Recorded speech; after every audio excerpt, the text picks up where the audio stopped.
वर्तमान जहाँ सूचना मिली राज्य में पुणी 2 H3N2 आक्रांत चिन्हट।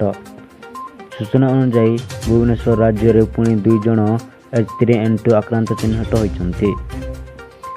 मिसाई मोट आक्रांत संख्या 61 रे पहुंची। तेबे चिन्हट संक्रमितों मध्यरु अनेक सुस्थ हो सारी। RMRC निर्देशिका डाक्टर संगमित्रा पति कहते जे यह जदियो कोविड बड़ी लक्षण युक्त तेबे यहाकु नहीं चिंता बा आतंकित होगा उचित नुहे।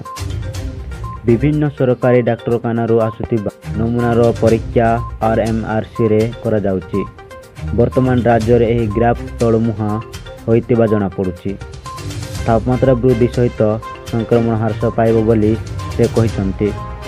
जनस्वास्थ्य निर्देशक निरंजन मिश्र कहते जे यह भूताणु रे आक्रांत हेले 90% लोक 7 ରୁ 8 दिन मध्य सुस्थ हो जाती।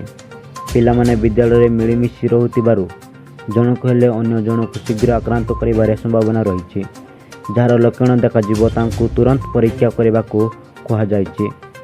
राजधानी चिकित्सालयर निर्देशक लक्ष्मीधर साहू कहते जे ओडिशा रे संक्रमण अधिक नहीं, तेबे आगक दृष्टि रखी प्रस्तुति होईछि। शिशु विभाग डाक्टर मानक सहित एने एक बैठक होईछि। किभली भाव में यही भूताणु मुकाबिला कराजिबो से नहीं आलोचना करा जायछि। सूचना अनुसार राज्य में दिन को दिन थंडा काश ज्वर आक्रांत संख्या बढ़िबारे लागिछि।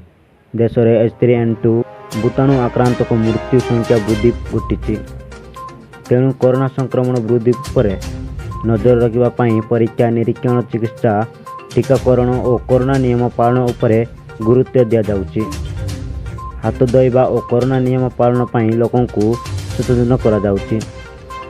औषध अम्लजान और अन्य आवश्यक सामग्रीर मौजूद उपर निरंतर नजर रखा सह ICU प्रस्तुत रखा समस्त मेडिकल कॉलेज हॉस्पिटल एवं जिला मुख्य चिकित्सालय को जनस्वास्थ्य निर्देश देते।